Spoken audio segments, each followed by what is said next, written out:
Bon, pour la technique par vibration, c'est une vieille technique qui a été remise au goût du jour par Jean Monneron dans les années 50.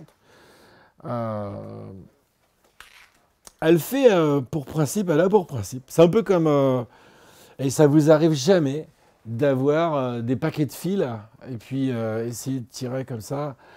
Et moi j'ai ça pour mes fils d'informatique, là, le, le- le- le branchement du téléphone, le branchement de l'ordinateur, les fils des écouteurs, puis j'ai tout ça. Et à un moment, je secoue. Ma femme a fait ça avec des plots de laine. Enfin, ma grand-mère a fait ça avec des plots de laine, hein. Elle secouait comme ça. Par contre, mon fils, lui, pour sa guitare, quand ça, dong, ding, ding, ding, ça va pas. Alors, il tend un petit peu et là, il arrive à avoir une belle harmonie. Mais juste en frottant comme ça. En frottant et la corde reprend sa place exactement. Il la retend, il la détend, un peu comme va faire le corps. De la même façon qu'après, je me retrouvais, ma grand-mère, elle faisait avec la pelote, je me retrouvais avec les mains comme ça, puis elle me remettait tout bien là. J'étais impeccable comme ça.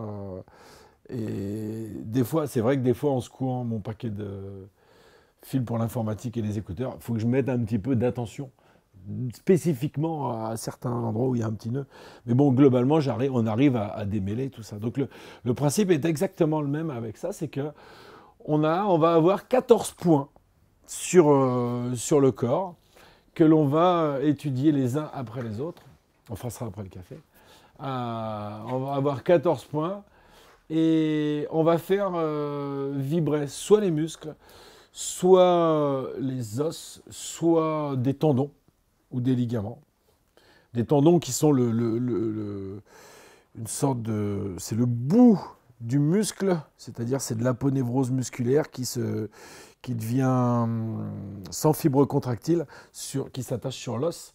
Et les ligaments qui sont juste des structures élastiques et rigides qui vont tenir les articulations.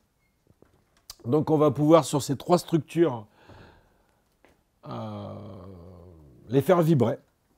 Et de cette façon-là, c'est un peu comme secouer mon paquet de fils et le corps va se remettre dans le bon axe. Après, il nous restera à vérifier l'horizontalité du bassin. En fait, on l'aura fait avant, mais bon, techniquement, c'est un peu trop technique d'attaquer sur l'horizontalité du bassin. Euh, Vaut mieux qu'on fasse quelque chose de plus vivant et de plus amusant directement. Donc on aura 14 points avec un ordre précis. Donc on va faire tout à l'heure de la palpation, on va faire... Bon, il y a une particularité quand même on peut le faire soit avec les phalanges, soit avec le doigt, on peut le faire soit avec le coude aussi. Donc, si, on va le faire avec le coude, hein. On va le faire avec le coude parce qu'il y a des endroits où c'est des gros muscles, hein. Donc on va le faire avec le coude pour faire vibrer ces structures anatomiques. En pratique, le concept, c'est que le muscle on va l'étirer. Quand c'est un muscle, on va l'étirer brusquement. Il va se contracter, puis il va se relâcher, puis il va se contracter, puis il va se relâcher, puis il va se contracter, puis il va se relâcher. Ce qui va faire il va remettre la tension, juste la tension nécessaire entre les os qui les rattachent. Pas grand-chose de plus à dire, hein. On verra la technique avec Alain tout à l'heure. Il y a une technique bien particulière. On va le faire sur des petits muscles, on va le faire sur des muscles plus grands, comme tous les muscles des lombaires, sur les biceps, sur les épaules. On va le faire dans le cou, on va le faire sur les ailerons rotuliens au genou, on va le faire sur les pieds, on va le faire au creux poplité.